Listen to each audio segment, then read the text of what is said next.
All right. So the fact that I'm actually going to work despite being incredibly, disgustingly sick right now means that I've given up hope on work ever being fair or being having any dignity in it. I was coughing and sneezing and trying to clear my throat like if I were drowning in my own juices this morning. But if 54% of employees admit that they're quiet cracking, it means that we have at least 90 to 99% of all workers in America that have reached the point where they understand that work's not going to help them. Work doesn't help you in any conceivable way. It may keep you temporarily off the street and being homeless, but in the long term, hourly work is the tool of the devil, hands down, because the wages are too low, the hours are too much, and corporations don't care whether or not you're there tomorrow. Every single person at a corporation is replaceable. So let's get into this video. They're calling it quiet quitting. The moment you realize your job isn't just draining your time, it's eating away at your sanity. You show up, you check the boxes, but inside you're unraveling faster than a dollar store phone charger. Half the workforce admits are already there, quietly collapsing under AI layoffs, frozen promotions, and managers who think Pizza Fridays are therapy. The corporations call it productivity problem, but let's be honest, it's a human demolition project. Absolutely. If Demolition Man taught us anything, is that in the future, all jobs are Taco Bell. And you guys have been listening to me talk about this for years. I've been on YouTube for 20 years. I'm just as bad as the epic economist. There is no hope out here. These jobs with their 30-cent raises annually, this isn't a job, it's a plantation. It's really what it comes down to. And they wonder why workers are always miserable at work because they're miserable even when they're not at work. Yesterday, I asked ChatGPT, what should I dream about? Because I'm tired of Felice Johnson chasing me in my dreams.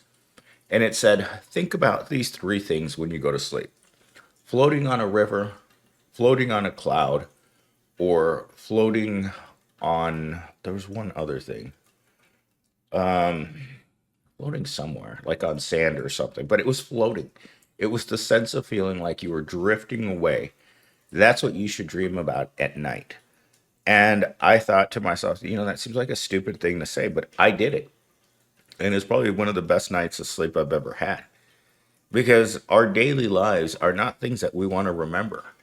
When people ask me, it's like, why do you consume so much? And I'm like, because there's nothing to hope for. Whether you're miserable at the Death Star, at Surf City, at Pound Town, or Evil Corp, it's all the same. No matter where you go in life, they're never going to pay you enough in order for you to have a life in which you can call out sick when you want. When you're as sick as a dog as I am right now, and you know that you still have to clock in at 8, there's no way out of it. You have to go to work because you may not be getting paid like you're an important person, but you are an important person, a very important person, and that has to be at work regardless. And that's the way I've always seen it. I control all of the inventory for a large corporation. Believe me, I'm an important person.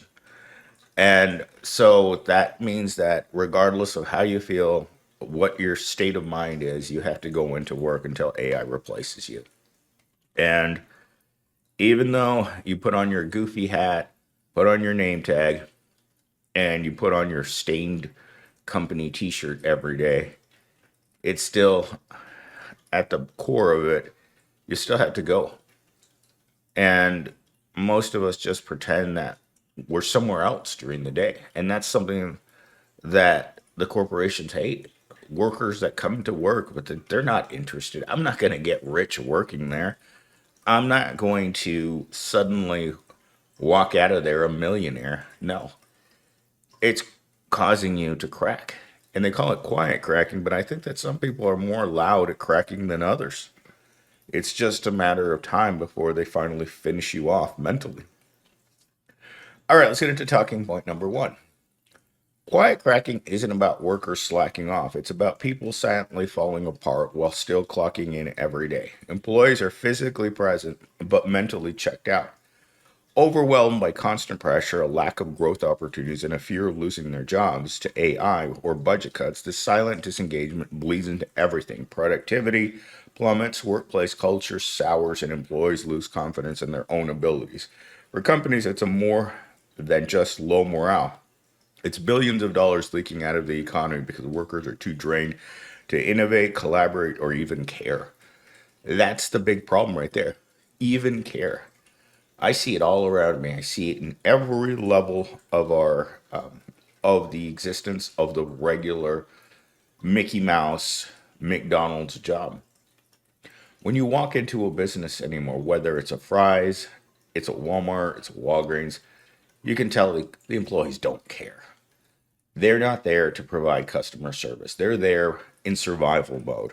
They're there working because they have no choice. If we all could choose where we would spend our days, it wouldn't be inside of a concrete building. Human beings were built to roam, to be free, to walk around barefoot in nature, to explore, to expand their horizons. And instead, we have a society that puts us in a cage every day. And worst of all, they put us in a cage and they tell us to smile. Every once in a while, they'll throw a slave girl into the cage for us to play with, Conan the Barbarian style. And, and then we go back to sitting in solitary because that's what a regular job is. We don't want to engage with our coworkers. We don't care what management does. We don't care about anything. We're just there to put our heads down, to shut up and push the buttons. At the end of the day, we leave there and we go home and we're sad. And that's if you're not going to another Death Star. Because most of us can't survive off one job anymore. We're not a society anymore of a 40-hour work week. We're a society where 40 hours is now part time. Or let me rephrase that. The 40-hour paycheck is part time.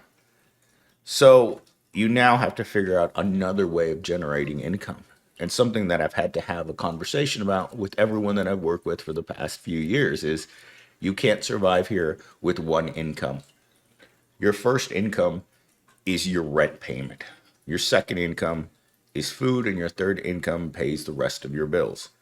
So you, on average, you need three jobs in order to survive, or should I say, get by.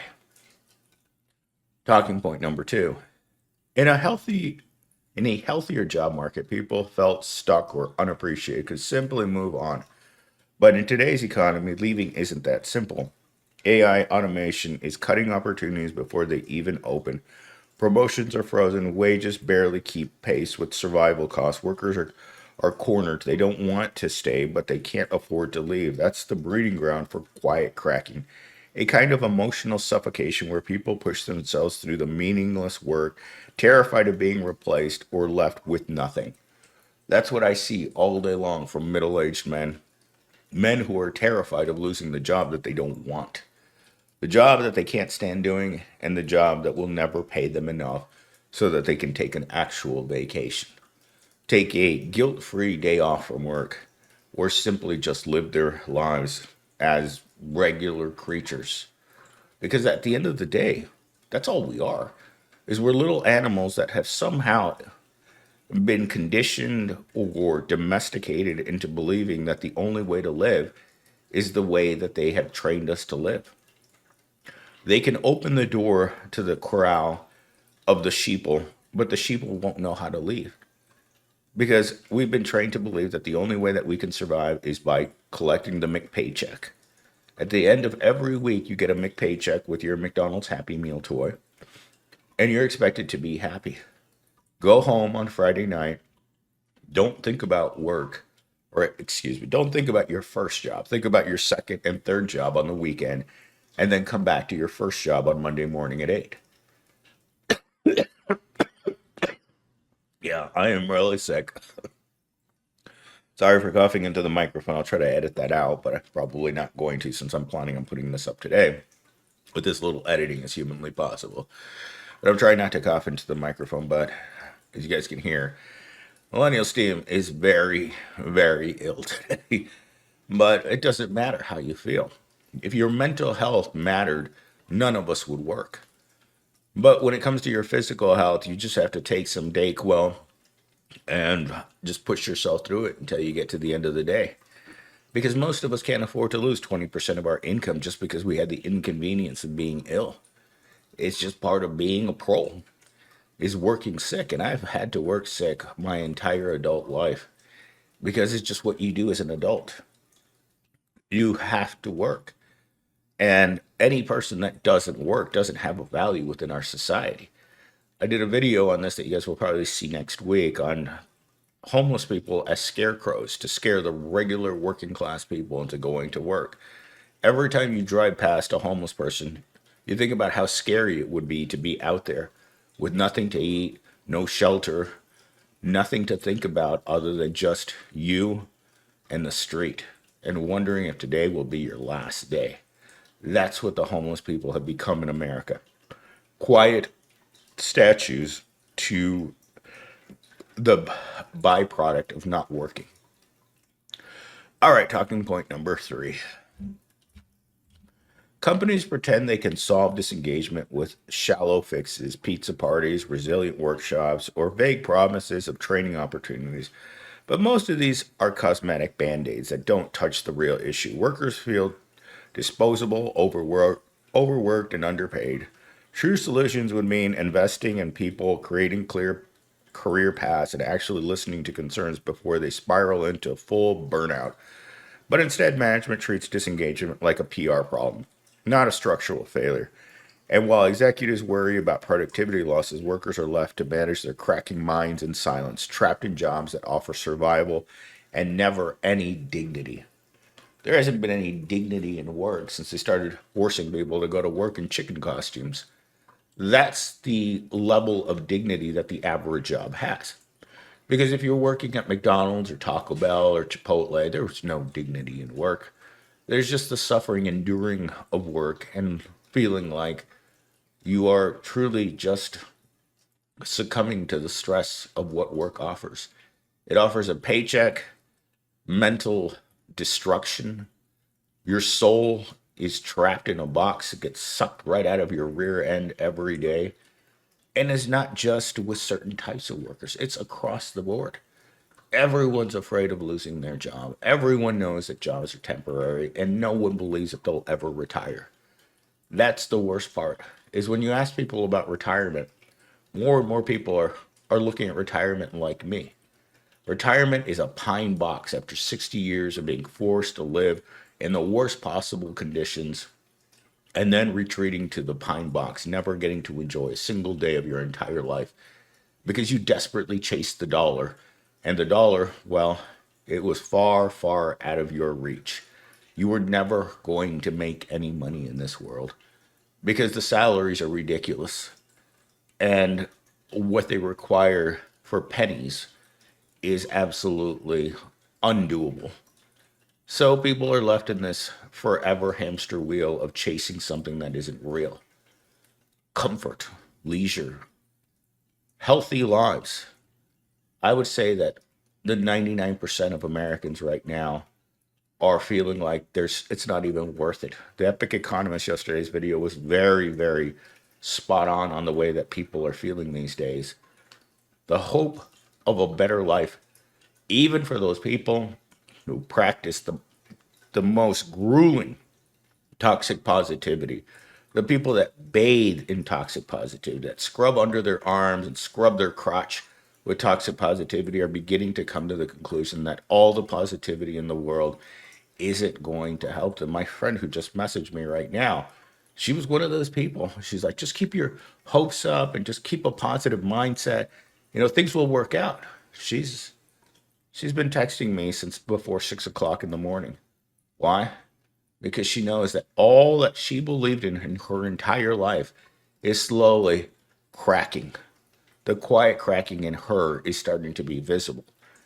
I've known her for 6 years, and in those 6 years, she always maintained that positive attitude. But in this last year, her car broke down. She hasn't been able to find a job. She can't do anything. She depends on me for everything because no matter how hard she tried and how hard she tried to keep up her toxic positivity, it all fell apart. And she doesn't know what to do. She's actually scared because she doesn't know what to do. Her positive attitude has brought her through a lot of situations in her life. And now she's staring down the barrel, wondering, what am I going to do once I lose my positivity? And you turn into a pessimist like me, a pessimist about the economy, a pessimist about jobs, a pessimist about the future, a past that when you look back at it, it wasn't even worth living. Just like going to your day job, it's not worth doing. People don't want to try anymore, and corporations are freaking out that people are realizing, they're opening their eyes to the fact that it isn't worth it. That going in there and getting a bucket of fish heads at the end of the week isn't worth it. And that makes people who are trying to get wealthy by exploiting you extremely nervous. Because what do you do when your work pool dries up? Or you keep hiring people that don't feel the same way about you and your business. When you have workers who aren't going to show up and work like the owner for minimum wage, what do? Nothing. You watch it all collapse, just like the 35 companies that are going out of business in America right now because workers don't have money to spend in their businesses and workers don't want to work for them either. Quiet cracking isn't laziness and it isn't weakness. It's the natural result of a system designed to wring workers dry and then blame them for breaking. The bosses see 438 billion in lost productivity. Workers see their futures turn to dust. And while management keeps pretending that this is just another HR buzzword, the truth is simple. People are cracking because the system cracked. The real question is, when half the workforce is already broken, how long before the crack starts spreading back to the top? I think with as much of business that is going belly up right now, that someone's had to have noticed that more and more stores are drying up. The whole corner down the street from my house and businesses is gone.